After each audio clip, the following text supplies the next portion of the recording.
Welcome back to Wax Packs and Warning Tracks, everybody. It's Cody and Bubba here for you on a Friday. Make sure to subscribe to Mojobreak Media on YouTube if you are listening to us. If you're watching us, make sure to subscribe to the podcast.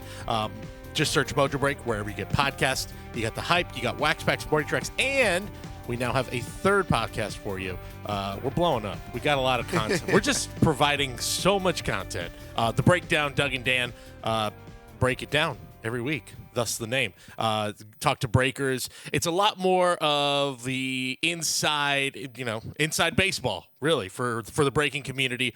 If you ever want to know what goes into it, and even tips for if you're an aspiring business owner yourself, an aspiring breaker, it's going to be a source of knowledge and a lot of fun. So the Breakdown every Tuesday on that feed, and that's also a partnership with the good folks over at Sports Cards Nonsense. So a lot of big stuff happening, Bubba. A lot of big stuff. Yeah. How about Topps Chrome? Topps Chrome baseball. We touched on it last week. We did. And it arrived. It's actually here.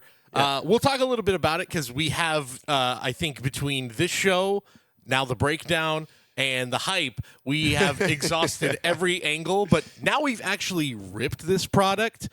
So what did you think, Bubba? You had your hands on it yesterday. How did it rip? Any surprises? Anything that stood out for you? So it's a beautiful product. And we touched on last week about the emphasis on short prints. Now, looking at the odds, it was like, like a lot of short prints, but they're all pretty short. 1,000 pack odds, right? 2,000, 4,000 pack odds. They were flowing and flying yesterday. So the Helix was supposed to be one of the tougher chases out there.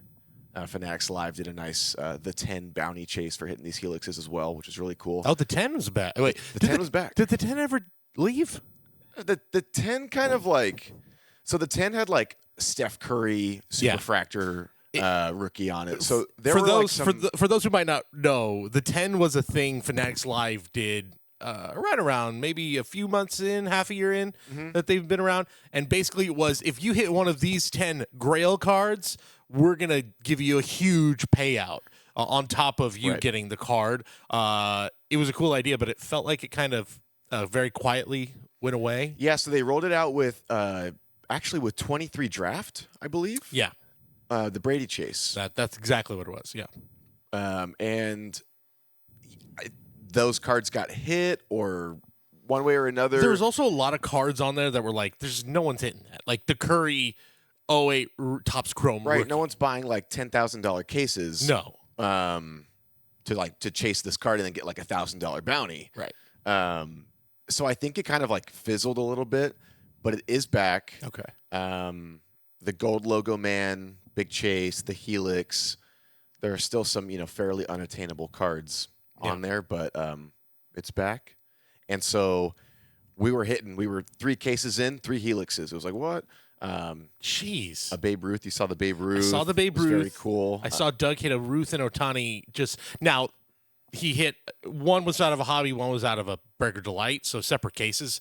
Yep. But still, to hit that in one break is pretty wild. Yep, and then later in the evening, I hit a Dylan Cruz Helix out of a Jumbo. Jeez. So they're everywhere. In each SKU, yep. So that was great, and they were flowing. We had a hobby case with all 12 autos were numbered, which is unheard of. Wow. So going into it, it got a little flack from the hobby community. They saw the checklist, the 160 rookie player list, and that was evident. That was evident yesterday for sure. However, the short prints really made up for it, and you really had a tough time finding a bad box, and that's all it's about right there. Interesting. Yeah. Interesting. And obviously the SPs are going to. I'll be very interested to see what the secondary market thinks of these SPs. We'll probably look at that next week when we get a little more data. And they used to be more scarce. That's so the thing. If we're pulling them at such frequency, others probably are too. Yep. So So at a certain point, it's like, and this was brought up actually. I think the guys brought this up on the Breakdown this week. They had Mike Gio over from Sports Card Nonsense. He made a good point. He said, "You have 8 or 9 SPs, quote unquote. Well, then Right. every single box you're going to hit one of these quote-unquote SPs, and then are they really SPs at that point? Right. Or are they just a fancy different insert, which is a good point. Yeah. That it can, that how much of, is there too much of a good thing, basically? Right. And we're testing it here. But there's still stuff that we didn't, like, did we get any of the ultraviolets yesterday? Not on Fanatics Live, but Okay. on Mojobreak.com. Okay. Through the website, they were flowing. Jeez. So it was weird. Like, we were getting a bunch of helixes. Right. And then the website was getting a bunch of the ultraviolets. Right. So I don't know. 3 of the gold logo mans Yeah. were hit on day 1. Yeah. That's not ideal. Not Yeah. ideal. Or is it ideal for Topps? Did you say let's get 3 big ones out of the way and we're all talking about it and there's still a few others ready on the, I don't know, No. second, third shipments? Who knows? When these things happen, like the last 2 Topps Chrome update releases, there were some huge names that go off early. True. And there was pre-release for Chrome Update last year, and there were some huge names that went off on like a Tuesday before a Wednesday release. That to me screams, when I have to put like my business hat on, like someone dropped the ball. Doesn't it make more sense for a manufacturer to slow burn? Exactly. That's You why know. we thought, No, they got audited though, and everything is random. yeah. The thing is, So I don't if know. Skeens and Sale come out the same day, which is up until about 5 o'clock Pacific time yesterday afternoon, that's all we knew. Was Skeens and Sale had been, those gold logo mans had been pulled that day. If that's all it was, it'd be like, okay, kind of makes sense. You get a big one out of the way. You get the, quote unquote, smaller one out of the way. A lot of product being ripped yesterday. A ton more than there will be ripped of Topps Chrome on any day of the year, period, is on release day. That is true. Yep. But you would think, 2 of those coming out, and again, everything's random. It is what it is. But it also does feel like, all those second, third shipments, it's like, oh, that's where the judge is, or that's where the duel is, or whatever it may be, so that 4 or 5 months from now, we hear it again. Oh, wow, the duel got pulled. Or 2 months from now, or whatever it may be. And then a year from now, hey, this is still out there. Right. The chase is still on for, whatever. Well, right now we're looking at what? Judge, who's still out there? Screwball. Yeah, And the 2 duels. The duels, yeah. The 2 duels. So those 2 duels, presumably, bigger chases than the singles, or I don't know, depending on, I'll be curious how the market. Tough random. It's a tough random. It's a tough random. I would imagine that is not in a random, right? So If we were, Well, hypothetically, okay. we pull the Judge Otani in a break. That's not getting random. So we have both buyers. We work out a sale, Yeah, so the buyout. basically not us buying it, but like one buying the other out, or what happens, the only time since I've been here that's been an issue or it's come up, the triple logo man, the Right. NBA flawless triple logo man, the Luka, Steph Curry, and LeBron James card. There was no. I think I caught a lot of flack on stream because I think I said on stream someone caught me on a hot mic saying, "So we have to random this thing," and then all the comments were like, "What are you talking about? Random this thing? What are you doing?" I'm like, "I'm not. Look, I'm just the producer here. I'm not making the decisions," and we didn't. We contacted all 3 of those guys and said, what does each one want to do? All 3 were in agreement. Let's sell the card and split it. Which is probably what would happen with the dual logo man as well. I would imagine. that would look really good on my shelf. I know, exactly. It would be nice. Or just sell to us. I mean, who knows? There's a lot that can happen. There's going to be a lot that happens with that card. Let's hope we cross that bridge, huh? Yeah, exactly. Let's hope that's a good problem to have. Oh, for sure. Yeah. There's also been scenarios, I think, where guys have talked to the guy with the card and said, "Hey, I will buy. What is your number? Because Right. I want this card," and just talks to the other seller and says, "Great, it's mine, but you get this cut of it." So that could be happening too. So we'll see. Be interesting to see. We're going to be opening a lot more Topps Chrome baseball throughout the weekend. Yeah.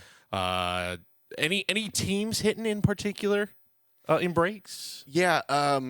Go grab the Rockies. They're going to be There's so many rookie autos. They should be under $40 in a case break, regardless of SKU. They're everywhere. Adiel Amador could be a guy. Yeah. It could very well be a guy. That's a team that always has a hole to fill. They're going to have more holes to fill. Yeah. It's coming up soon. So Just took 2 out of 3, though, against the Cardinals, yeah, which we'll talk about the Cardinals. fans hate when you're about to sell and then you start winning. Oh, it's the worst. They hate that. The Marlins just went like before the All-Star break. The Marlins, the most obvious sellers of all time, Sandy Alcantara, Kyle Stowers, they have pieces. Yeah. And then they rattled off like 8 out of 9 and like now are suddenly like Buyers. are in. They're like, they should still be sellers, I should say. They're like 6 games out of a wild card spot, but they were like 12 games out of a wild card spot a month ago. So what I think kind of happens is these teams, like all these headlines come out. There comes a point in the season, maybe about a week or two before the All-Star break, where it's like, are you a buyer, seller? Or are you kind of waiting to see how things go first week or two after the All-Star break? And then some player names start getting thrown around, specifically on my fantasy baseball team. Yeah. My bench is littered with guys that might get traded. Luis Robert, Brian Reynolds, etc. Right. They're on my bench because they have not really been doing much. They've underperformed. These headlines come out, Cody, and they start hitting homers, doubles. They start walking. They start striking out less. The teams start winning games. Both of those guys had great weeks since we have last spoke. Yeah. Both Reynolds and Robert had very good weeks. Yeah, we spoke about them last week. Yeah. Lubob, at Ignatium. Yeah, and it's so they rattle off these wins. These players are improving their stock. Sandy Alcantara is another guy who just won 7 scoreless, who has had a miserable season. And then all of a sudden, it's like he rattles off 7 scoreless. You're like, Sandy's back. Yeah. And a team might, and the Marlins might try to get not prime Sandy value, but strong Sandy value based off, he's had like 2 starts this year where he's done well. That was the first for a guy who I feel like his biggest asset, even in his Cy Young year, his biggest asset was how durable he was. That he would just, even if he didn't have a great day, he's still giving you 6, 7 innings. Yep. It regularly went 7, 8, 9 innings in that year. Yesterday was the first start, or Wednesday, if you're listening on Friday, was the first start of the season where he went through the 7th inning. Right. It's pretty nuts. So Yeah. buyer beware on Sandy Alcantara. Yeah, he came back from TJ. Maybe it took a little bit of time to breaking that elbow a little bit. That too. It's not like a guy know. who's 21, 22 coming back from it. This is a guy now well into his career, 28, 29 years old.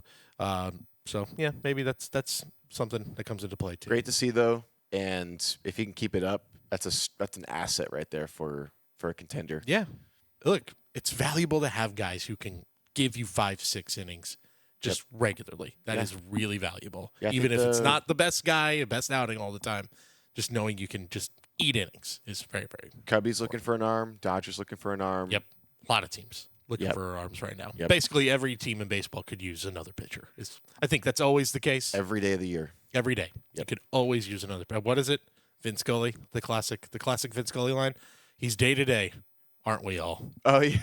It's my favorite Vince Scully line. Shout out, Vin. R.I.P. Vin. R.I.P. to the great Vince Scully. The Hulkster. Hulk, Ozzy, Yeah. and Theo Huxtable, Malcolm Jamal Warner, all in one week. They come in 3s, folks. That's a hell of a 3. Yeah. By the way. All right, let's talk trade deadline, shall we? Yeah. We were already alluding to it. Yes. This is a big time. We're 1 week out. By the time you are listening to us next week, the trade deadline will have come and gone. And there's no waiver deadline. I miss the waiver deadline. By the way. Just an aside, I really miss. There were a lot of big trades in the last, especially the last, and like at the tail end of the waiver deadline days. The Dodgers, the Adrian Gonzalez, Josh Beckett, Carl Crawford deal. That was a waiver deadline. That was a waiver deadline deal. Yeah. If you're the Giants fan like myself, Cody Ross was a waiver deadline acquisition. They just picked him up off waivers and ended up becoming the NLCS MVP in 2010. So you can find impact moves in August, but not anymore. That's not the case. Shop closes on July 31st.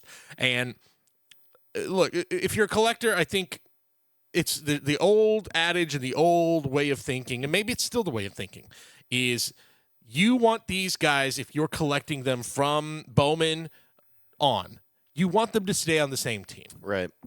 It helps their value. Blah, blah, blah, blah, blah. I think a little bit of that is overrated. I think with the Fernando Tatis Jr. era or his early career kind of showed who cares about that anymore. He's in a White Sox uniform. Sure, if you're a Padres collector, that stinks, but who cares? It's your guy. So I say poo-poo to that, especially because one of the guys we're going to talk about is a longtime Pirate, doesn't have cards in a Pirates uniform in his Bowman. He's a Dodger. Right. Yep. Don't remind me. Yeah, I know. It is incredible how many trades the Dodgers have made where they're like, wow, we traded a potential generational talent and yet still the dominant force throughout Major League Baseball. I'm going to bring up Jordan before you do. Yep, I didn't even need to bring it up. You knew exactly what I was talking about. Oh, yeah. Jordan, there's an alternate universe where it's Shohei, Mookie, Jordan, and O'Neal Cruz right now in the Dodger lineup. Yeah. That's, hey. We've been all right. Yeah, things are going fine for the Dodgers. But we'll talk about some veterans and look at their market, especially guys that have been interesting names in the hobby, and then look at some prospects. That's really from the hobby perspective. What we're looking at is a lot of prospects are going to shift to different or going to change uniforms. Right. And which of these are going to be a good thing for collectors? For better or worse. Yeah, for better exactly. or worse. And which of these are going to be bad, or whatever it may be, however it lines up. But let's start with the veterans.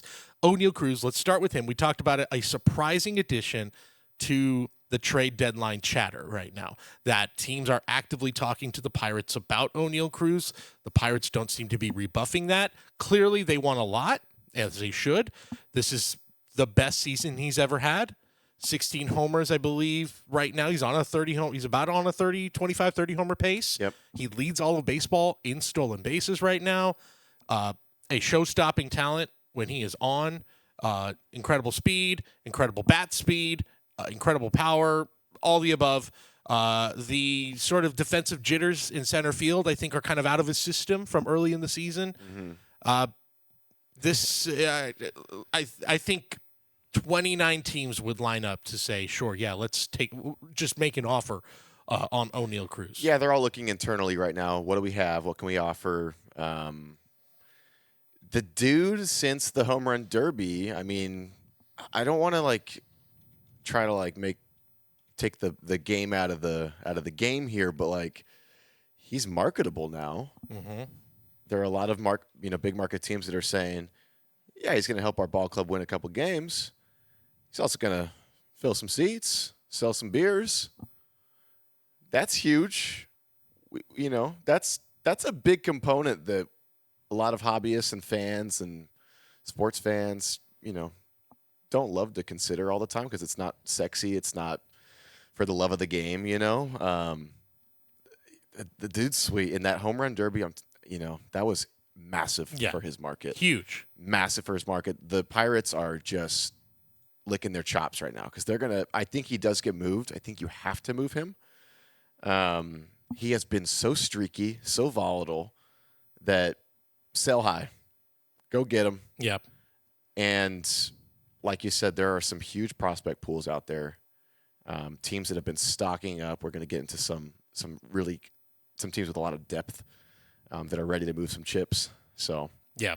O'Neal Cruz, I don't think you'll be in a Dodgers uniform ever again. No. We don't need you. He doesn't fit. Okay. 29 teams are lining up, like you said. Sure. They'll make room. He's proven that he can play multiple different positions. That's the other part of it. Yeah, I'm not going to make any bold takes on he fits here, doesn't fit here. Anyone will make a spot for him. There's a DH everywhere now too. So. Right, exactly. I think he's pretty much a center fielder at this point. Like I said, the defensive. There were some rough outings defensively early in the season. Let's just put it that way. He's really come around. It actually has become a very nice defensive center fielder. He's proven the Pirates right. I know. By the way, I know some people might be listening, going career year for O'Neal Cruz. He's batting .219. I get it. The batting average is low right now. That's not great. Some of the percentage numbers are low, but you add in learning a new position and doing it well, plus most stolen bases he had in his career, I think this is a lot of upside for a guy who's just 26. Right. That's the thing, is we've been collecting him for a while. His market was super, super hot, perfectly timed.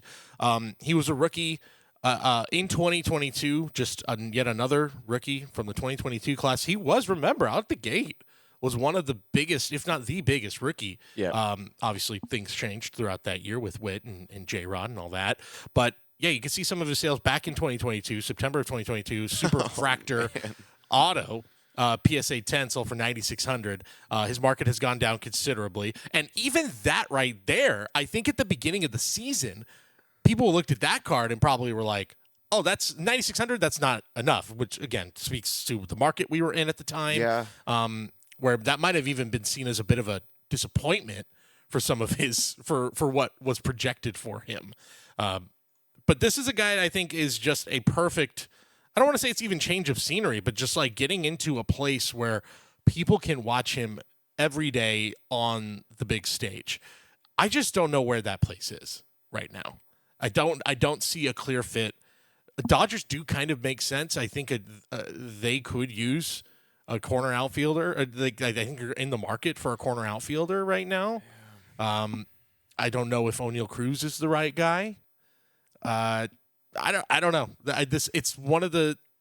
I like I said, I think every team will be lined up. I think his cards will. I think it's. I don't know if I'm going to go so far to be like invest in him right now. Looking at some of his more recent sales, here's a red from him in a Dodger uniform. SGC 9 out of 10, $3,105.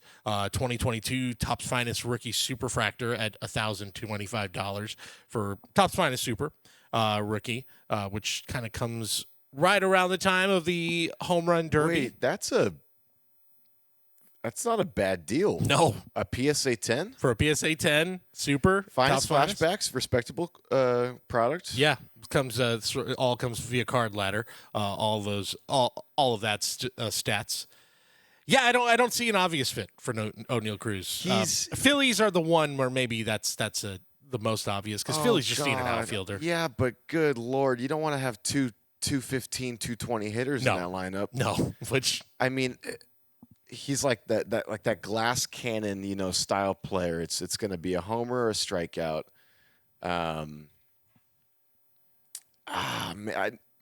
Hey, do it. Phillies, do it. I don't have to worry about you in October. Do it. Scary, daunting seeing that on a lineup card. Yes, absolutely. Makes them very left-handed heavy with Harper in there also in that top four. Who breaks up that top four? Who else do they have? And the Phillies? Turner. Turner. Yeah, Trey Turner. Duh. Trey who's the right-handed bat in the top three? Trey Turner is the one who provides some balance to that lineup. There we go. But you're right. Just literally another lefty slugger who bats under 220, but can hit the piss out of the ball. Yeah. Man, that'd be fun to see him rock at like 117 off the bat off that right field wall. That's good. Man, that's a good ballpark. Citizens for Bank, him. baby. Oh, if he puts it out in left Good center Lord. in that little crevice. Yeah. That's like its own little triples alley out there. It's a really good ballpark for him. It's the one that makes the most sense, I think, Philly. That's a tough outfield to play, though. Not easy. That's a weird dimension, that outfield. Yeah. And it's just let's throw another center fielder. They have just gone through the gauntlet of center fielders the last few years. Yeah, I mentioned Johan Rojas on podcast a couple weekends ago. I don't know if he's been in baseball for a year. Maybe he is. Brandon Marsh has been the primary guy the last few years, and he's had a really up and down season. Again, they're another 220 hitter right there. Yeah. He goes to Philly. That's great for his card market, which you can see right now is still overall down.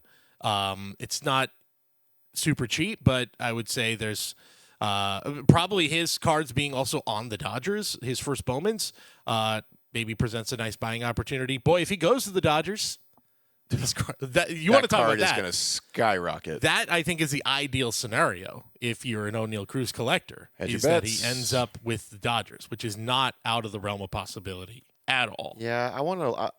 I'm saying I. As a fan, I want to lean on Tommy Edman in the outfield a little more. Sure.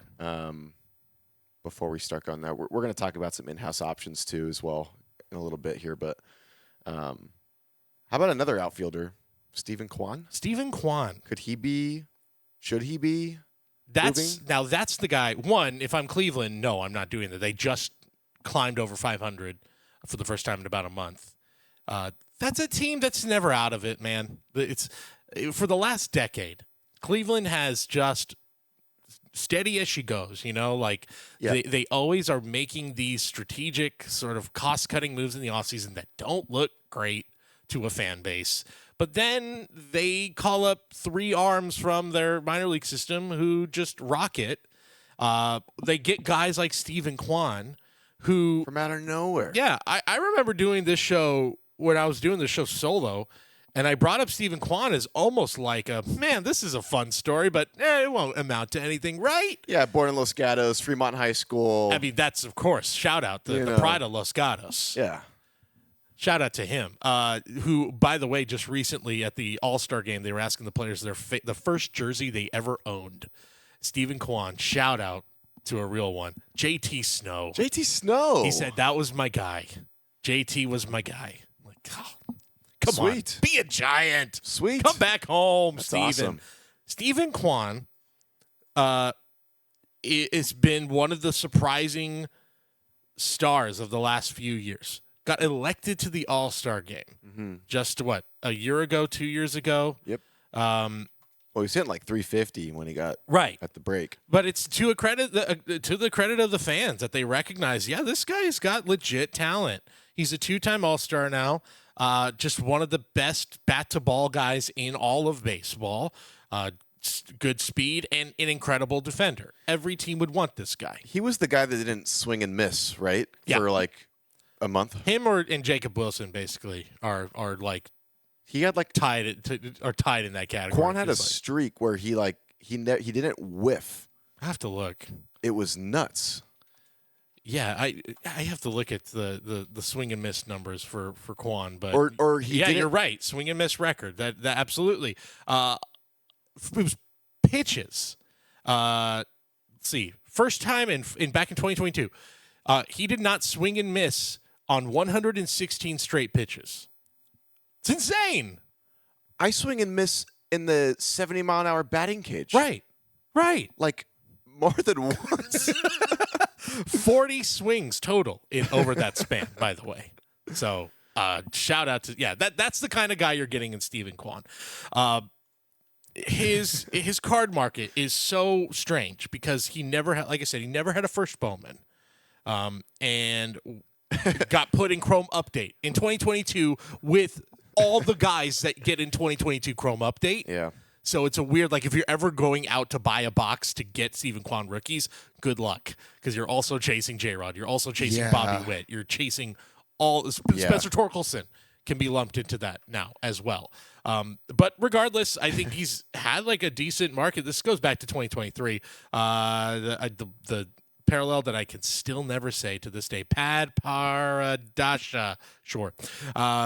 That nailed it. Is his best card right here, 2023, March of 2023. It sold for just a shade under $4,000. But that's where he's living. That's non-auto. No, non-auto. That's respectable. Yeah, all of these, Chrome updates. Orange auto there. At 2520 for an orange, 2800 for a red auto. Healthy for a guy that's going to put 4 or 5 over the fence every year. That's the at thing. Best. For a guy, exactly. That's the main thing. Is he has become the fact that he's at that point in the card market. He's at this point as one of the more recognizable names now among outfielders in Major League Baseball, despite the fact that he has a career high of 14 home runs last year.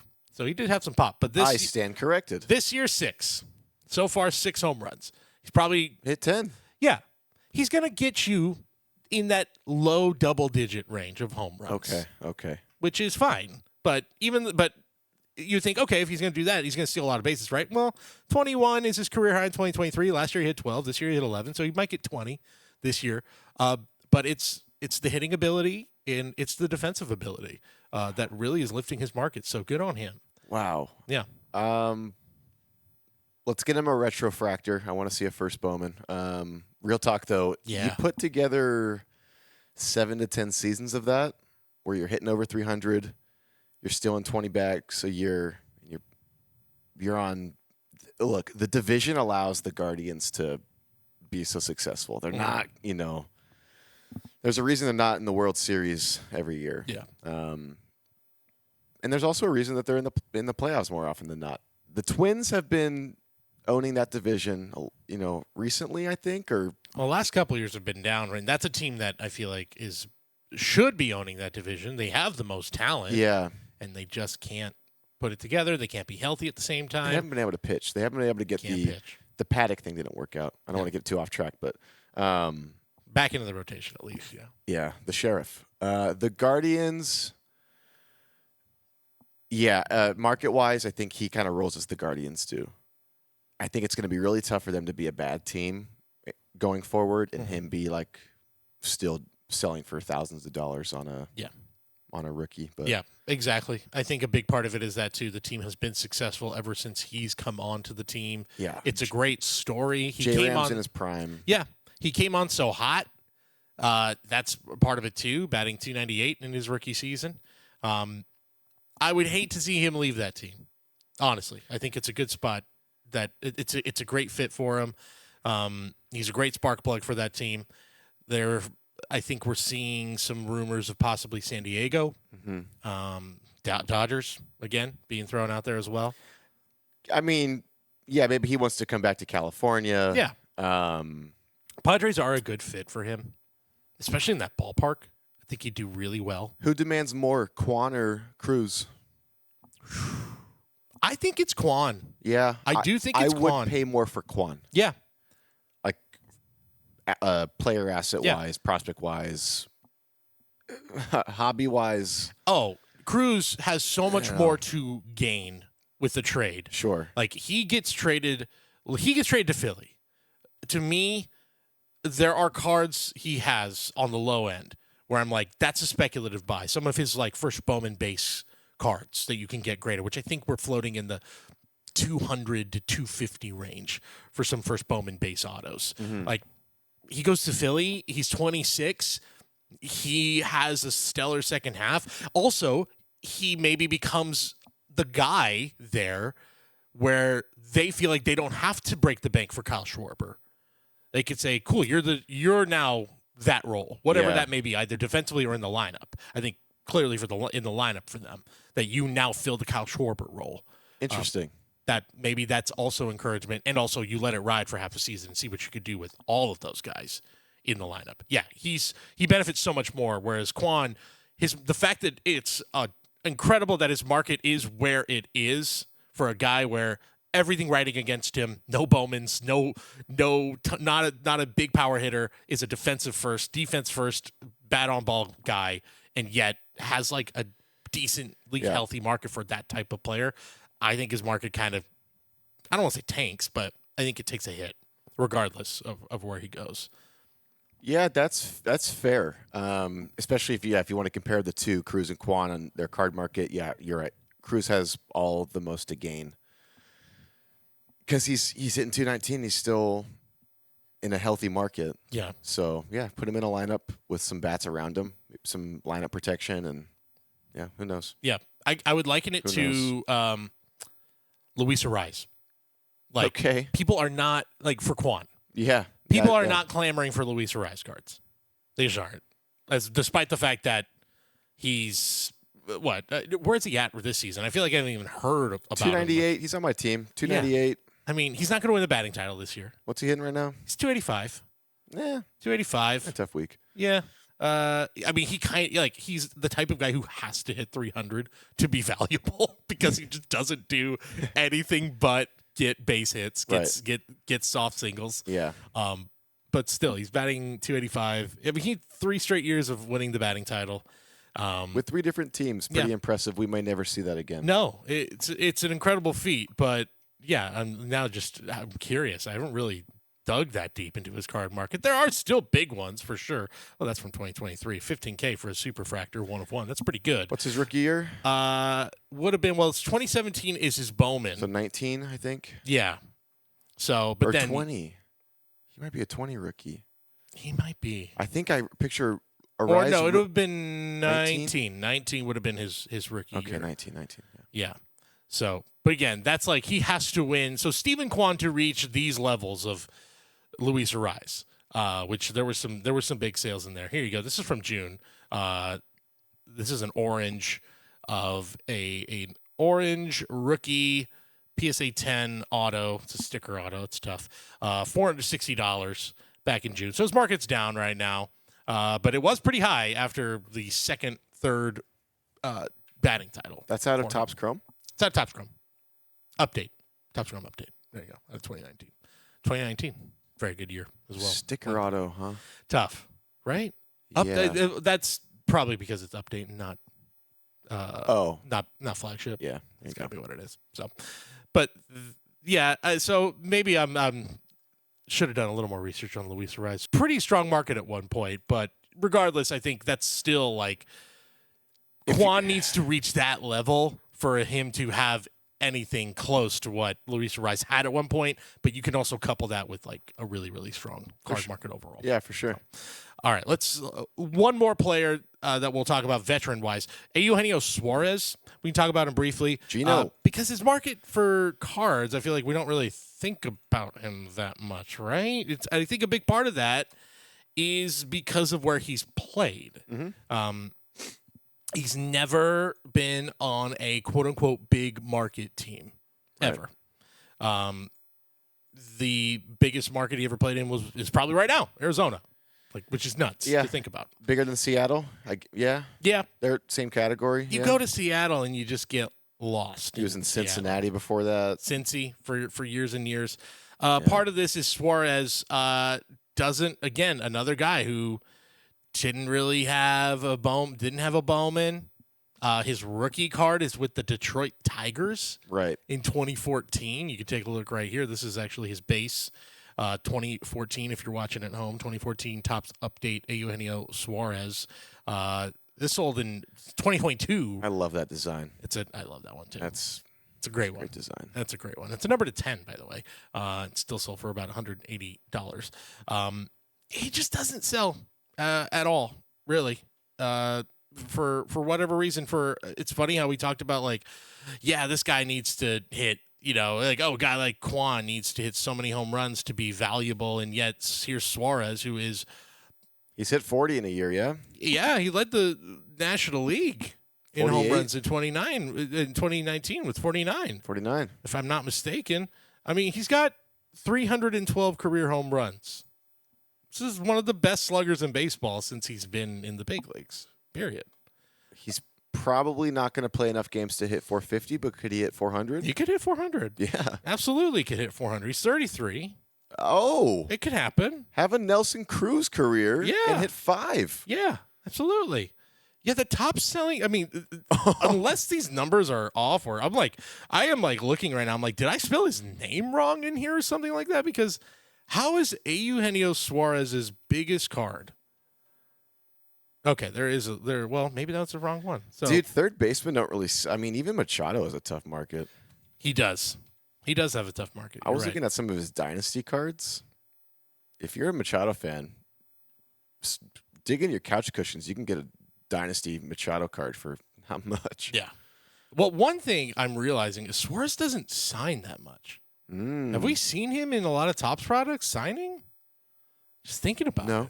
No, right? Because this is what right now, via Card Ladder, and again, please, if you're watching at home, correct us if we're wrong, that is his most valuable card. A 2013 Elite Eugenio Suarez PSA 10 number to 5 auto that sold for $360. It's a pretty sweet card. It's a great looking card. But that's his number one selling card? What's down below? That's a little Taco Fractor right there, baby. Yeah, look at that. Hey. Taco Fractor, $320. And a super below that? And the Super Fractor, that's just from 2023. Or 23, yeah. Yeah, what gives? Like I said, I'm like, am I spelling his name wrong? No, I'm not. Like, what's going on? Maybe the rest of eBay is spelling his name wrong. Yeah, seriously. That must be what it is, because I knew his market was slow, but that is shocking. Shocking. How low that market is. And I know there's a lot of factors of where his rookie card is, no Bowmans, all that stuff is coupled together, and it hurts the overall market. Jose Ramirez is a guy who undersells like crazy, and it is specifically because he doesn't have a Bowman and because it took a while to get his autos. So, and now they're everywhere. But not Suarez. We're not seeing him sign that much. So he's going to get dealt. Cubs need him. The Cubs need him. That's a match made in heaven right there. It just needs to happen. I think he wants to be a Cub. Yeah. What's funny, though, is the Mariners and the Reds have both been like, hey, why don't you come back? Just come on back. Let's do it again. Mariners could work. Reds are a team that won't go away. Reds are a sneaky good team. But, I mean, I don't... I know. What does that do for them? Who can they get, and then we're going to be like, oh, they're going to contend? The Reds? Yeah. I mean, Suarez is a pretty good guy to get. He's comfortable in that ballpark. They can get everyone. I don't know. Right. I don't see it. Yeah, I think it's kind of a weird move for a team that is I feel like they are right at the end of a rebuild. Because who do you have to trade? I mean, don't trade Rhett Lauder. They have some guy. I mean, they have a nice farm system. They have a second-round shortstop, Sammy Stafura. He's got great prospect. They have a Reese Hines in there. They have a...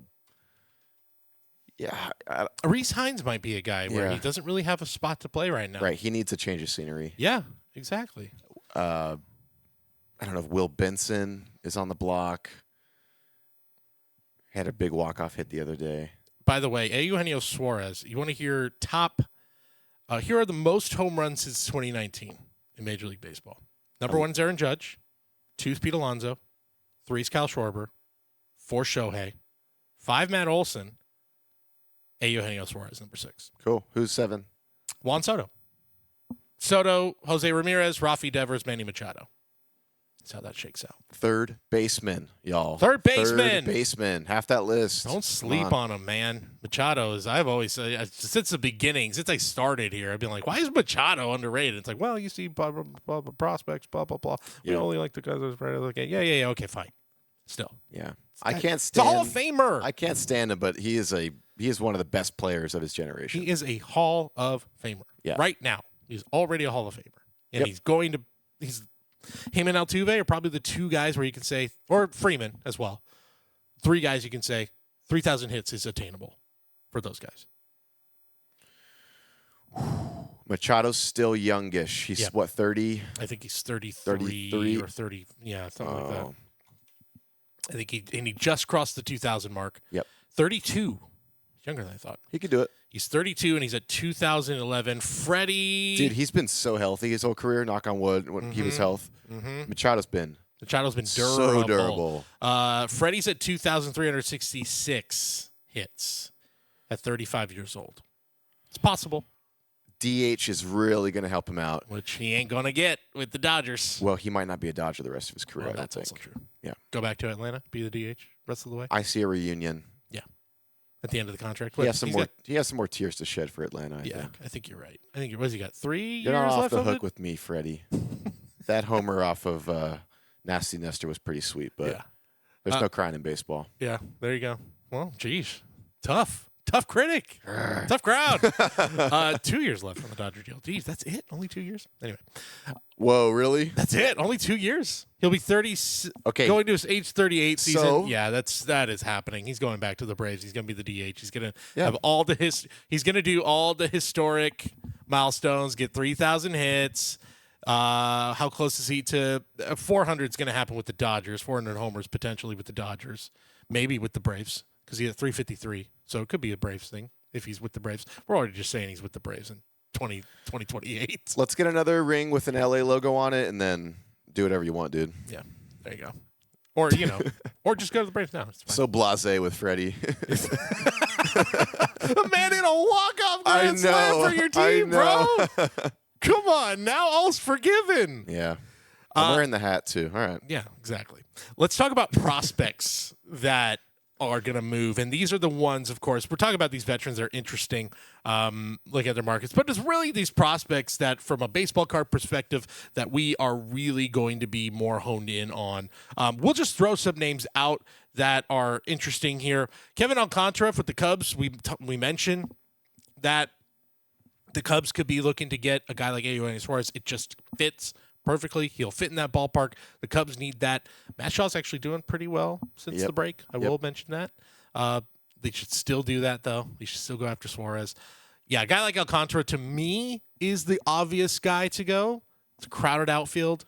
Yep. They just don't have a spot for him. Even if Kyle Tucker is gone next year, still, I just think that's a guy they would be willing to flip for the right player. His card market, depending on where he goes, will suffer greatly. Yeah. He's a guy that we were just opening at Fanatics Fest, Cactus Jack. He was one of the very limited rookies in the Cactus Jack release. He's in a ton of stuff. He's like the Cubs rookie. He's the Cubs rookie, right? Yeah. Which is crazy. But I get given it. Given the Cubs frequency, the consistency within checklists and stuff, they're going to have a rookie in every list. He's that guy.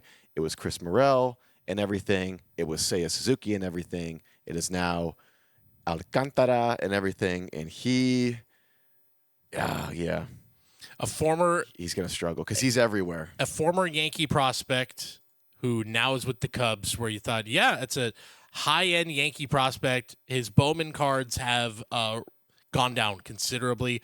Those cards were as high as in the I'm looking at an orange refractor that sold for $3,000 in July of 2022. An orange sapphire PSA 10 recently sold for $524. So that's a pretty considerable drop off for him.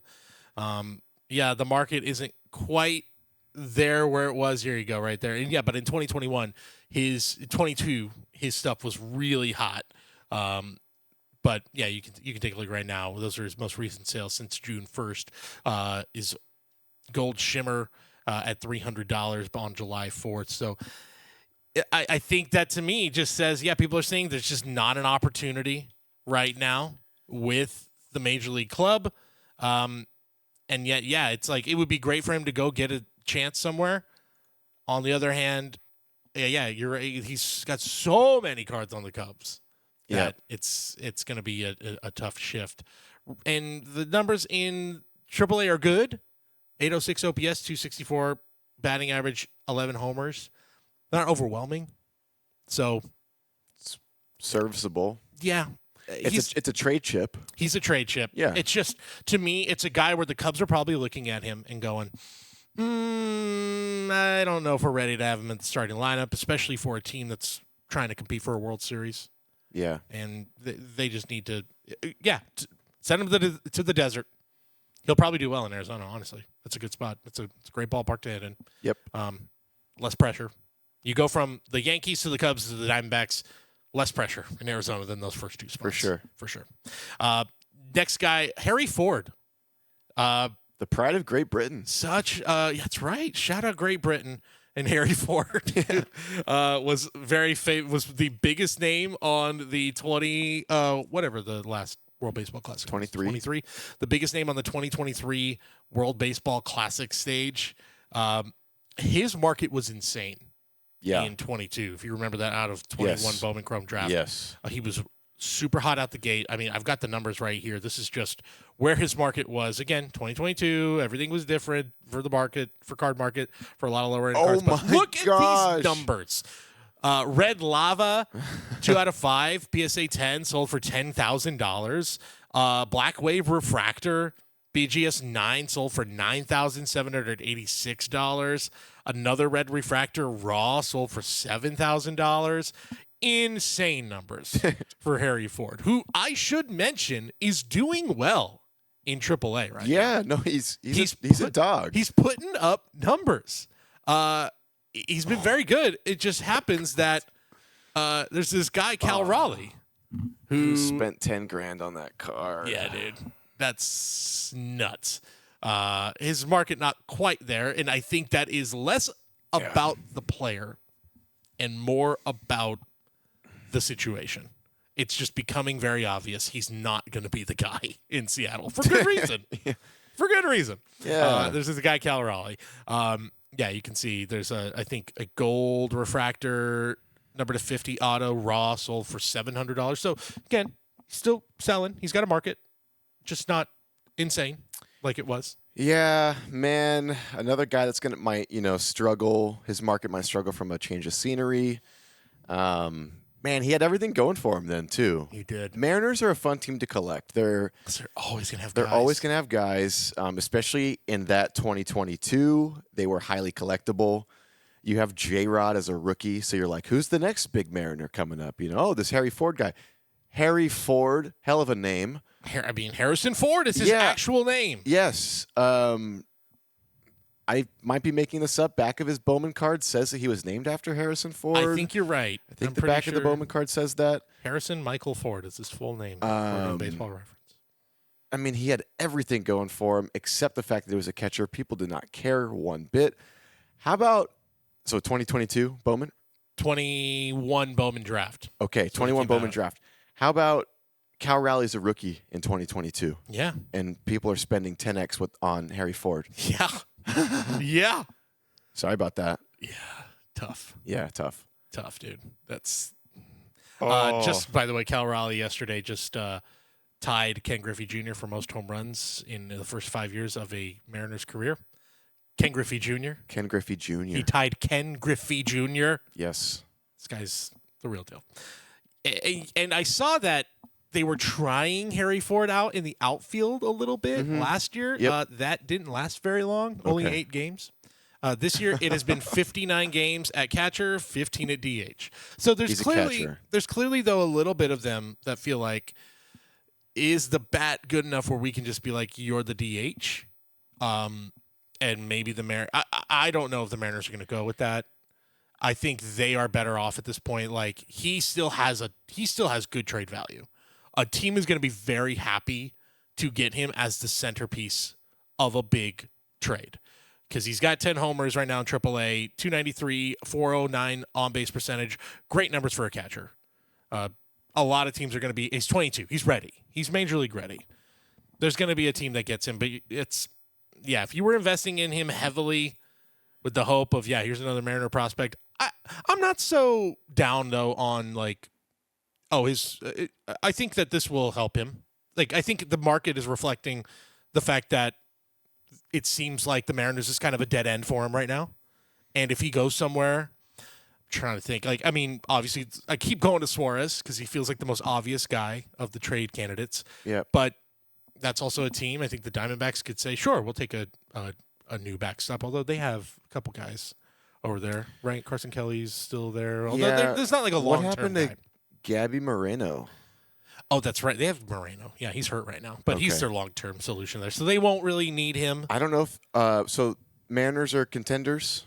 Mariners are contenders. They're not like... Can they go get O'Neal Cruz? Pirates don't have a catcher, do they? Mariners right now are in the second wildcard spot. They are a half game ahead. So they're contenders. They're contenders. They're a game ahead of the Red Sox in there, and they're only 2 games back of the Yankees for the top wild card. Yeah. So they're buying. They're buying. They're definitely buying. Do they go get O'Neal Cruz? They need an outfielder. It's funny because Pirates don't have a catcher. Luis Robert has been connected to them for a long time. Yeah. And that they don't need a catcher. Kyle Teal looks like the guy for the White Sox. Right. Good call. Pirates kind of makes sense. If O'Neal Cruz is kind of a perfect spot. Henry Davis experiment.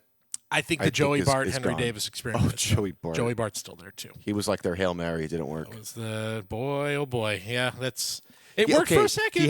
There was a flash where it was like, oh, okay. Oh, yeah. There were a lot of Giants fans going, boy, oh, boy, we bet on the wrong horse. And, well, don't worry. Don't worry about that one. Pretty much even, if not Giants ahead because of Patrick Bailey's defense at this point.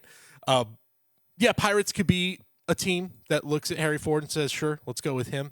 It's not a sexy deal, Pirates Mariners, but it's a procedural move that addresses needs on both sides. But the players involved, if you go O'Neal Cruz for Harry Ford. It's a big deal. Those are, again, two guys that back in 2022, Right. 21 were massive names in this hobby. They were a lot of money was being exchanged and being spent on those two guys. Yeah, it's a feel good for the game trade where everyone looks at it and says, good. They deserve a shot. It's good for both guys. They deserve a shot, yeah. So I think just Harry Ford getting a spot where he can start every day with a major league club the moment he goes over there, which is, I think, kind of it has to be what he does because there's nothing else for him to do in the minor leagues. Yep. That's ideal for him. Cool. Next up, just a couple more. I'll shift over to the Dodgers because they're going to make a big deal. They're going to. The Dodgers. They have to. They have to. I kind of did this as a general Dodgers outfield prospects. Specifically, We have a lot. Jose DePaula, untouchable? Josue.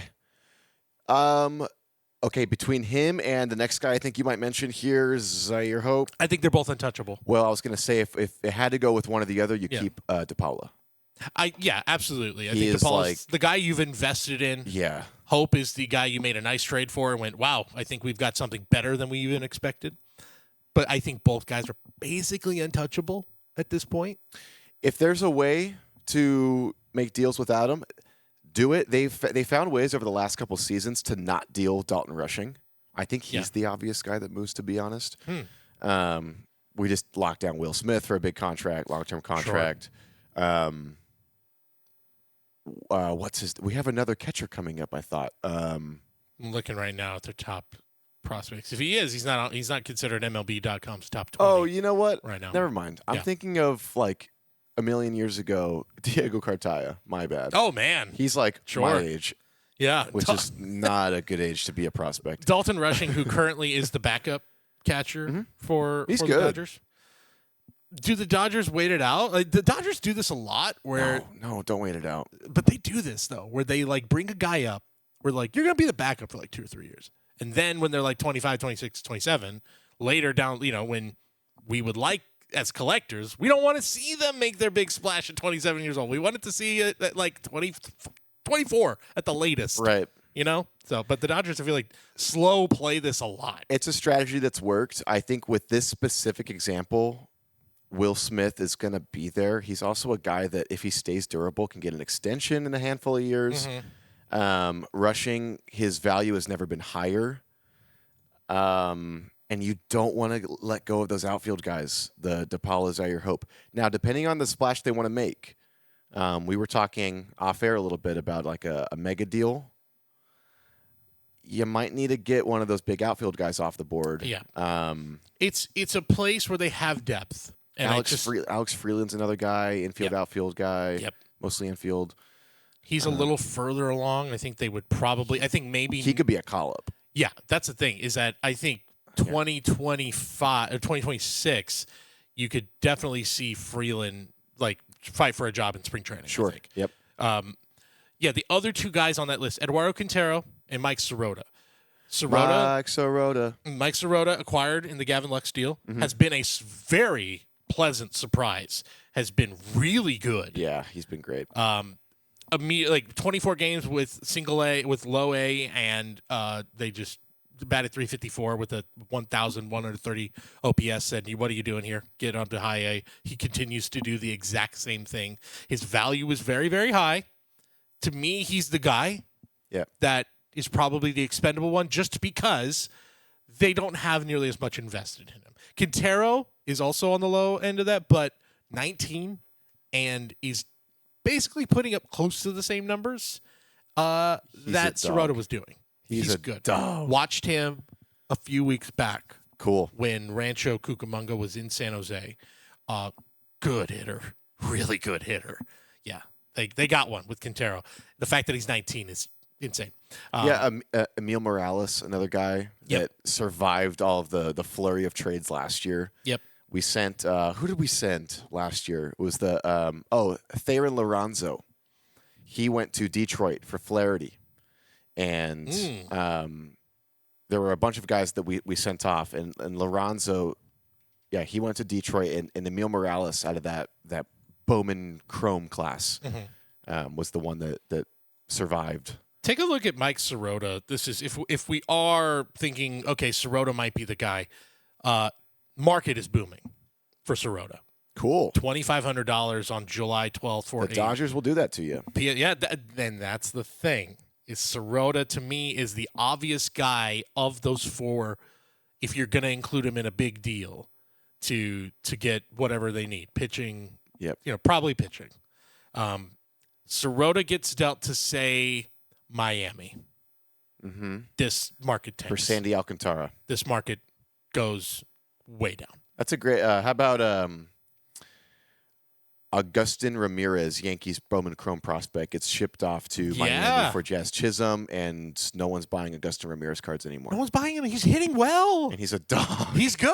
It's really good. I know. It is nuts. It's just That's the how it moment works, though. you get out of those. I mean, yeah, I'm looking right now back on. Hey, to his credit, there are still some notable sales here for Augustin Ramirez. Red Wave Refractor.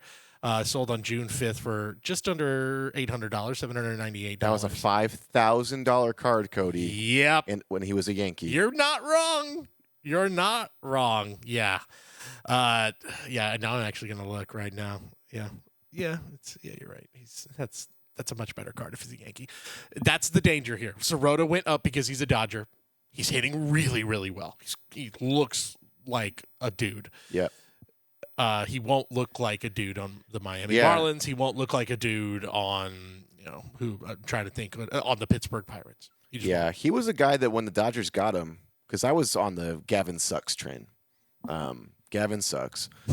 But I, of all the guys, I thought very highly of Gavin Lux, and I bought a few of his cards. I have a lot of graded Gavin. Yeah. Yeah, and I didn't work. Yeah. They're coasters. So when Sirota came to town, I was like, this is great. I had a really fun time pulling his cards out of Bowman. Mike Sirota. I love saying that every time, my Sharona thing. And then now I'm like, you got to get rid of him. So I was bummed. I'm bummed. But I'm also like, you have to capitalize on these years with Ohtani, Freddie, Mookie, Will Smith, all in like their prime.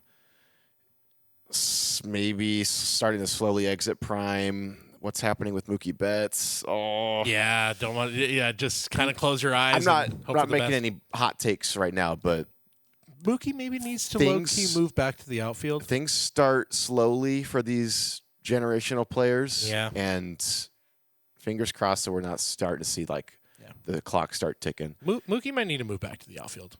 Honestly, that might be best for him. Go to a comfortable spot. Yeah. He looks pretty good in right field. Yeah. He's had a really good right field. Is he playing it more? He's playing back in the outfield more often, which I think is probably a product of the fact that he's not hitting as well. Yeah. Get him in a spot where he's more comfortable. He looks good in right field in Dodger Stadium. Yeah. He does. I was never gung-ho on the whole shortstop thing. Sure, yeah. That didn't work. Did not work at all. He'd have a sick play because he's just a freak athlete, and he'd be like, Roberts, you're a genius. And then he would have a horrible error, and you'd be like, yeah. It's an outfielder playing the spot he hasn't played. Put Miguel Rojas there. Yeah, exactly. Or it's a great guy. It's a great thing to have in your toolbox that you can go and if Mookie Betts really needs to, he can play second, he can play short. If he can be not be happening every day for Buck Short. How about that? Buck Short. It shouldn't be happening every day infield for in Buck Short. A player of that caliber. It should not be happening every day. I played Buck Short in high school. There you go. In the extra innings games. Hello, babe. Yeah. Hey, you got to make a play up the middle of the field. Yeah. Our pitcher was not an athlete. I was in the outfield. Go put you right there. Buck Short. Oh God. A couple other guys. A couple other guys to shout out Leland High School. Shout out Leland. Yeah. Yeah. We had some football games against Leland back in the day with Oak Grove. So anyway. Oh, you guys probably won. Yeah. Hell of a program. Not anymore, but yeah, it was back in the day. Yeah. We were the talk of the town. Yeah. We were the talk of the town, baby. Yeah. A couple other guys to mention: Justin Crawford and Micah Bell from the Phillies. Okay, so we're talking about O'Neal Cruz. Needing to fill a void. Boom! There's your package. That's the package. But what about Crawford? I know. Son of Carl. I know. That's the package, though. If you want O'Neal Cruz, that's the package. That's too much. It is too much. Cruising in 219. I know. You can find that on the street. You can't find 135 miles per hour off the bat on the street. I can tell you that much. True. Detroit, I don't know what the hell Detroit's going to do.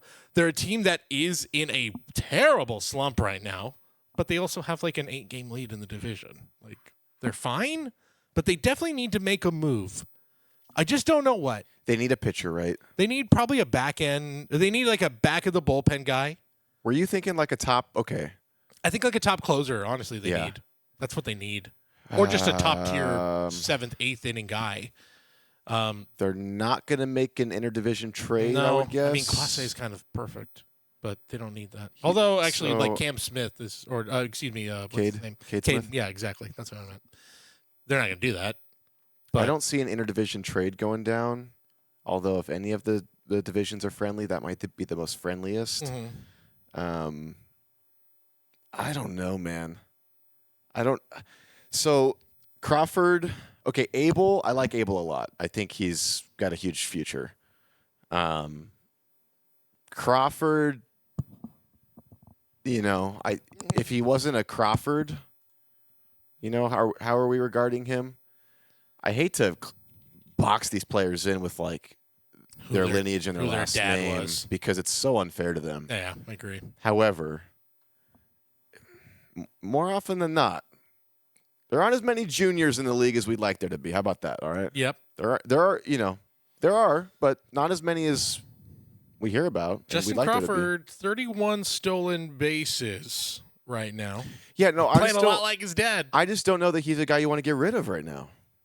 No, especially if Schwarber's gone next year. Promote him. Yeah, I mean look, maybe the Phillies go, we're not going to make that big trade for O'Neal Cruz. We're going to just say, Justin Crawford, you're the guy. You're the guy in the outfield. Is there a Lane Thomas, someone out there that the Phillies can get that's cheaper? That's cheaper. I mean, on a contract year. If they want to do intra-division, a guy like Jesus Sanchez from the Marlins. Oh, okay. He's absolutely. I think he's probably the most. Brian De La Cruz, Jesus Sanchez. Yeah, probably the least sexy of the deadline moves. Well, you'll go like, yeah, that's a fine guy to have. That's a guy you want in your lineup starting every day. Like, he's just an everyday starter. He's not the best hitter in your lineup. 18 bombs last year. Do they say, we're okay with we're fine on O'Neal, but we'll go get Brian Reynolds? Right. So who's more expensive though, Brian Reynolds or O'Neal Cruz? Oh, I think it's O'Neal Cruz. O'Neal Cruz, yeah. It's got to be O'Neal Cruz. Reynolds is controllable. I think he signed a big deal not too long ago. That's true. So I don't know. It's probably deal too. Probably equal switch value. hitter. Yeah, he's not hitting well right now. Plays all three positions. He does. I like him. He's on my fantasy bench. He's also got. I think he had a homer yesterday. He's also got a no trade list. The length of the New Testament. Okay, do these guys just like You saw the list, right? It was like, I don't want to play for anyone that wants to win baseball games. I saw. Well, you saw what went viral. Evan Longoria. Shout out to a dude who's a big collector. Straight up just commented, dude never wants to win. Yeah. Now, I'd say, if there were 8 teams on there, 6 of them were West Coast teams. So he clearly just doesn't want to go to the West Coast. Yeah, he got a bad sunburn one year, and he's like, I'm never going back. Get over it, bro. He's from Baltimore. I'm like, where is he? Yeah, where are he from? He's an East Coast guy. I think there's also maybe a little bit of I don't like the Giants were touting him to be the next guy, and then they just shipped him off unceremoniously. Maybe he's got a little bit of a chip. Trey Turner a couple years back was like, I don't want to be a Dodger. I want to go to the East Coast. Yeah. Guys like guys like where they like. Yeah. No one seems to like the West Coast. You know what I mean? Yeah. Feels like guys are always like, I want to stay on the East Coast. I want to stay with my family. I'm probably blowing that out of proportion. Yeah, how about Freddie Freeman likes the West Coast. Mookie Betts likes the West Coast. Shohei Ohtani likes the West Coast. Remember Dan Herron about 10 years back? Sure. Was like, I'm not going anywhere that it isn't sunny. He's like, I'm only playing in Florida. Yeah, those are my guys. Or Southern California. Those are my type of guys. That's it. I think Jared Weaver, another one of those guys, was like, I'm just going to play for the Angels, warm Dodgers. Teams. Yeah, warm teams. Yeah. Oh, it's the Angels every year? Okay. Yeah, great. All right, you guys want me back? All right, cool. Yeah. Now that I can get down with. Dan Herron, another Angel. Brian Reynolds being like, you know what? Hell yeah, I like a mid-May snow out. Let's do it. That's what I want. I want that every year. Freak. I want one series a year where we can't play because there's a snowstorm in the middle of April. Great. Yep. Yeah. More power to you guys. Brian Reynolds, touchy subject with a new father in front of me right here, leaves mid-game because his wife's in labor. Didn't love that move, but I'm going to stay out of that one. Can we get some more facts or some more context to this? The game had Here's the begun. thing. Do you know this story? I don't think I know this one.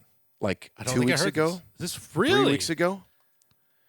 Cody, I think he left like depends on here. So okay, either late scratch or Cody. I think the game was like. I'm looking it up, but here is where I will defend him. You have to, because I have to defend him. You're right. And as the father of the room, and I'm not. To And I don't. him. For the record, I'm not like ragging on the guy here. Sure. I thought I had never seen it in my short years on this earth. Pirates made here you go. It. This is on June 17th. Pirates made a defensive substitution, took out Brian Reynolds, put in Alexander Canario in the game. When did they put him in? Thanks to this article, which did not give me any information on that. There's just they nothing. Subbed him out of the game. Article. Good Lord. Now I don't know details, and whatever. But here we go. ESPN. Wife goes into labor. He exits the game early. Play the game, bro. First inning, he was out. Okay. Play the game. Okay. He was out in the first inning. Okay. Now, we're not going to get into medical things, but there's always a version of. This is the thing. There's always a version of he needs to be there. Exactly. There's always a version. One, and I'm not going to speculate. Dad should always be there. Two, if it was early and he didn't expect it, which, trust me, that happened. That happened to me. Yeah. Where I was like, oh, crap, this is happening way earlier than I expected. I have to leave. Mm-hmm. So it happens. It happens to ball players, too. Yeah, I'm not making a judgment here. I'm just saying play the game, bro. Sure. I'm not making a judgment, but play the damn game. Play the game. Let's go real quick. Let's do the taxi That was squad. a goose egg on my fantasy lineup that day. Play the game. That might be what's actually happening. And congratulations to Mr. and Mrs. There you Reynolds go, as well. yeah, Real yeah, talk, though. Jokes aside, congratulations. On your beautiful baby, absolutely. And maybe sunny skies in your future. Maybe. Or a snow out so you can snow outs. You can teach him how to hit off a tee. Yeah, exactly. You go play in Toronto. You stay on the East Coast, and it has a roof, so you don't have to worry about those things. Just saying. Cool. Miami too. There we go. It's sunny in Miami. I would imagine, and you hear players say this all the time. They start their family expands, and that really impacts and influences their decisions, and it's awesome for everyone. Corbin Burns, case in point. Great. Did anyone expect him to go to Arizona last year? Nope.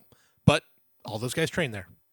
That's why the Diamondbacks are always going to be a factor. Jock Peterson, another guy. Peterson. He went there. Madison Bumgarner. Yep. Hell, I remember even when Brandon Crawford was talking about if I play anywhere else, it's going to be in Arizona. Yep. So many guys were just like, because I have a home there. Yep. It's easy. So, Taxi Squad, we're going to look at a few prospects or recently called up prospects real quick before we wrap things up today. Spencer Jones is on fire. Yeah. Absolutely on fire. It's time. We're recording right now on a Thursday morning, and I was like, oh, yeah, Spencer Jones. He's a guy we should talk about. They're playing a day game, his AAA team. That would be the AAA Rochester? No, I believe that's Boston. the Scranton Wilkes-Barre Rail Raiders. Really rolls off the tongue. They're playing right now. He's hit 3 home runs. He had 3 home runs in a game today. 3 at-bats, 3 home runs. Live update, huh? 13 home runs in 19 AAA games. So he has to replace Jason Dominguez on the roster. Has to be up. He's 24. It's time. It is time. He fell off the top 100 last year. Damn. After an okay year, not a great year. This is a guy who, because he's a Yankee, we've been collecting this guy. He's been a huge name in breaks. It's a guy that maybe you wrote off last year. Well, don't write him off anymore because Spencer Jones is back. He's going to be up. He's a unit. And the dude's a beast. Sparket's back right now. PSA 10. PSA 10, 10, Gem 10 auto, sold on July 2025, July 21st. This is just a few days ago, $6,300 Good. for a red. So he's back up. His market's back up. Obviously, to me, this is the most obvious sell of all time. And it's not even because I don't believe in him. It's just like, boy, there was a moment there where you thought, oh, no. I'm taking the L on Spencer Jones. Right. You are in an opportunity where you not only are not going to take a full L, but this might actually end up being a win long term. Kind of like I'm looking right now at his market, like it kind of went like down and then right back up. So you're almost breaking even. Like if you bought this card, I'm looking at another one, an orange PSA 10 for $57.50. You might have bought that card at like $5,200 a year ago, and you thought, "Oh crap, his market's going down." There it is, right there. You can see some of the sales history of it via Card Ladder. It's floating in as low as 3,000 at the beginning of the year. So yeah, it's a win. You're up 2,000. I might even say hold until he gets called up. Yeah. Yes. Because he will get a considerable.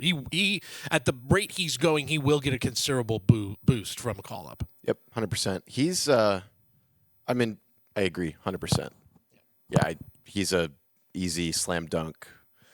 Hold, like maybe I don't know. What do you think? Hold a week or for two? like a few weeks. The moment you get on your news ticker, Spencer Jones called up.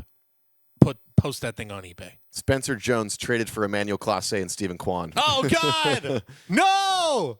Can you imagine Devin Williams, Emmanuel Clase, Weaver? What are you, the Royals? Yeah, right? Yeah. Exactly. No. But yeah. Yeah, you're right. Actually, I mean, I didn't even think about he's doing too well for them to trade him at this point. They would trade Dominguez, I think, before they trade. Golly. He's playing every day still. He's hitting about 250. I'm about to trade for him in fantasy. He's just – and the thing is, you can get away with some of those numbers he has. He's just not hitting for power. He's just not hitting for 9 home runs. Yeah. He's He's just fine. slapping the ball. He's also 22. It's still early. 9 homers, 253 average, 328 on base. Again, the numbers aren't bad. They're just not great. Trade him. Trade him. Get Spencer Jones up. Yeah. Talk about a shot to the card market if Dominguez goes to a different team. It would be disastrous. His first Bowman, one of the more iconic first Bowmans in the last couple decades. Be disastrous for his market. Yeah. Absolutely disastrous. Yeah. Yeah, that'd be bad. Oof. Spencer Jones. For now, hold, maybe sell. I don't know. I cannot. Yeah. I do not see them trading. Or maybe they do. Grade. If you have Ross Spencer Jones, maybe send in for a grade. Maybe a little express here. Try to get something back within a month. That could be huge. Yeah. Spend $100 to get something back to you quickly, a grade back to you quickly. Yeah. It's going to be worth it. At the very least, if he doesn't get dealt, he's next man up if there's an injury in that outfield. He could be up at the end this weekend. Yeah. Yeah. He's that hot right now. I mean, that would mean an injury would have to happen. You hope that doesn't happen. It may not even need that. I mean, he's batting since he got called up to AAA. He's going to force himself in the lineup, yeah. 18 games, 13 homers. I say 387, but that's not up to date. He's probably batting over 400 at this point. He's just screaming, I don't belong here. No. Yeah. I am ready. I am so ready, and he looks ready.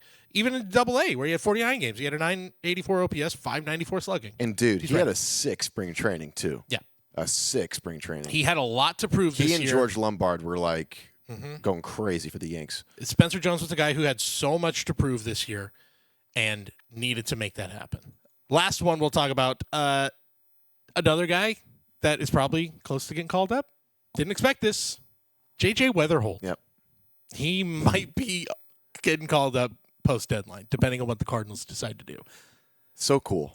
This is a moment where if you're a J.J. Weatherholt collector and not a Cardinals fan, if you're a Cardinals fan, maybe you're hoping they get in this, but also, wasn't this not expect? This was expected to be a down year if you're a Cardinals fan. You're just trying things out. The fact that they were as competitive as they were up until about a week ago is a win to me. Last year was one of their worst years in recent memory. Yeah. It felt, and then all offseason was they got to trade Arenado, Right. blah, blah, blah, Right. and it didn't happen. And then they kind of surprised everybody and like, wow, okay, they're like in this. They're a wild card team. They're going to be competitive. But I think the Brewers taking off, the Cubs haven't gone away, and they just lost 2 out of 3 to the Rockies. I mean, that you lose 2 out of 3 to the worst historically bad team with a week left, and you're now, I think they're 5.5 out of a playoff spot as we speak. 3.5 out, excuse me. 3.5 out. That's not end of the season territory, but with a week to go, and they're 52 and 51, are they better than the Reds? Are they better than the Giants, the Padres, the Phillies, the Cubs? Are they better than those teams? They can. I don't know. Sorry. Do you know what that was? That was very rhythmic, whatever I was doing. No, I don't think I got that. I don't know what that was either. It's some song that my brother played when I was probably not old enough to listen to back in the day. They have 4 against the Padres this weekend, by the way. That, to me, will tell you everything about what they're going to do at the deadline. Yes. And I think that they sell no matter what because they have brains and they're not better than the Reds, the Padres, the Giants, the XYZ. Yeah. They need to trade Arenado while they can get value for him. If he finally accepts a trade. I think You know what's going to happen? Go to L.A. You know what's going to happen? Is he gets traded because the Angels were one of those teams that everyone went, Angels are on your okay to trade to list? All right. Because he wants to go back home. Yeah.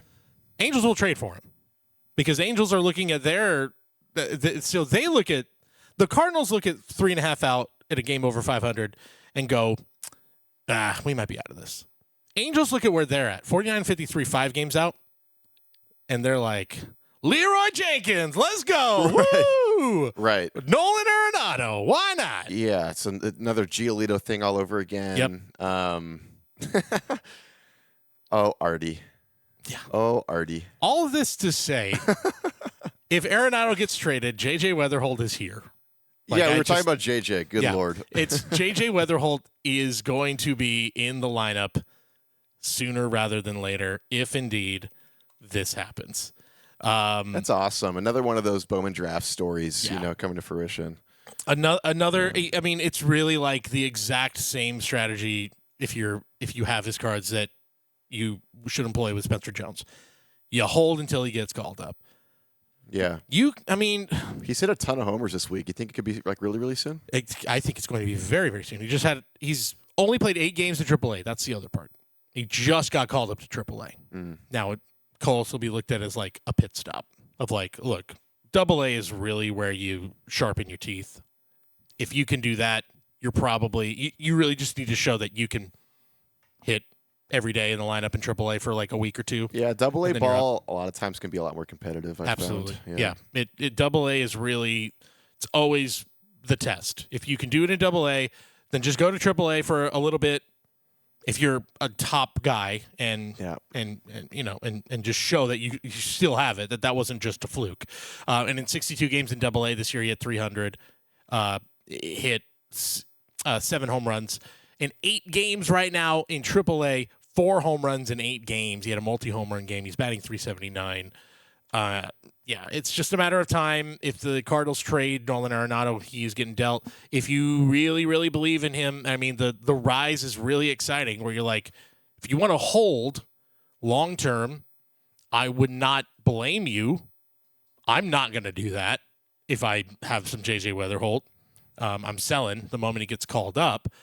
That said, he's also the kind of guy and the kind of talent where I think he can make you look really bad if you sold some of his stuff really early. And then a year from now, you're like, oh, my God, he just had an incredible second half of the season. Why did I trade him? And he's the most – and now he's going to be drafted top 25 in every fantasy baseball draft. I can see that. I see it so clearly of, like, the way this can go wrong if you sell him early. So he would need to be better than Mason Wynn, and Mason Wynn's pretty good. He's pretty good. And Mason Wynn is not selling like – look, man, that team, I think, is dooming these card markets. Mason Wynn is a dog. Yeah. Hobbyists really like Mason Wynn still, I think. Yeah, the numbers are pretty solid here. But here's the thing with Mason Wynn. He strikes me as like the same type of player as Jeremy Pena before the season. Yeah, Where, like, very good defensive numbers. Solid power, not great power. Going to hit you in the 15 home run range. But that's it. He's a lot of fans' favorite player on that team. Yes. But, yeah, is he, racking up thousands of dollars for card sales? Maybe not. And then...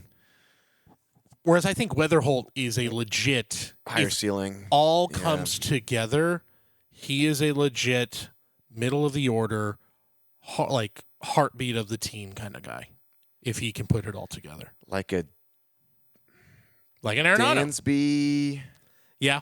Is he third base primary? No, I thought he was shortstop. He's shortstop. But, I mean, that's the thing. Is they'll have Mason Wynn there. They're going to have a hole. If they trade Arenado, they're going to have a hole at third. What you decide to do there, do you move Mason Wynn there? Do you put Weatherholt there? I'll take a look at where he's playing in the field right now. Do they still have like a Brendan Donovan that can play third base? Yeah, you have Brendan Donovan. Right now, he's the primary shortstop in AAA? In AAA. So they're trying him out at shortstop. They're trying him out at short. Mason Wynn could play second or third? Yeah. I would think so. Yeah. That's that probably... guy can play anywhere. He can catch. Yeah, exactly. Yeah, right, exactly. I could see them putting Wynn at third, and then Donovan at second, and then that's so you're okay. So you're selling at the call up. I'm always that guy. I'm gonna hold. I do have some Weatherholt, no autos, but I have some parallels and stuff. I'm gonna hold because I'd like to see that team be competitive, and he like play in some important games in a couple years. Yeah, maybe be a. I'm going to leave it at that. I want to see that pan out. He was a high school. He was a prep guy. Weatherholt. Was he West Virginia? Okay. Okay. Never mind that. So he's in seventh. He was the first rounder, 7th pick from last year's draft. Yeah. He's major league. He looked great in college, and started played 29 games in high A last year, and has just been on the rise ever since. Cool. So. He's doing it at every level. He's doing it at every level. He's doing it quickly. Mm-hmm. It's everything you want to see for a guy that 2 years from now we go, oh, that's a face of baseball. I don't want to get hopes up too much, but it's 2025, and a few years back we were saying the thing about Bobby. That's right, and here he is. Right, exactly. So. There you go. Good one. A lot of exciting guys. Yeah. Trade deadline's we're gonna talk about the ramifications of it all next week. Who's going where? How's it gonna benefit everybody's markets? There will have been moves. Yes. This time next. Yeah. By the time, actually, we're gonna be recording as the deadline is happening. I just realized we might do a little something. Yeah, we might have to wait till we'll see. We'll see what we do. Or we can. We'll figure it out. Yeah, we'll figure it out because, I've realized our record day lands on deadline day. So. Which we'll see. It's going to be an exciting episode. You don't want to miss that one. It will be. Thanks again for everybody who's listened and supported us as we've started this out. We've been about a month in, and it's been awesome to get to do this and get some reaction from folks. So thank you guys for listening. Thank you guys for watching. If you're watching on Mojobreak Media on YouTube, make sure to subscribe. Make sure to subscribe to the podcast audio version. If you have not already, just search Mojobreak wherever you get podcasts. You'll subscribe to this podcast, The Hype, and now our latest podcast, The Breakdown. You're getting 3 podcasts in 1 week, every week with Mojobreak right now. So pretty good. Things are on the up and up. Yep. It's fun. Thank you, everyone. All right. Later, guys. For Bubba, I'm Cody. We'll see you guys next time on Waxbacks Morning Tracks. Peace.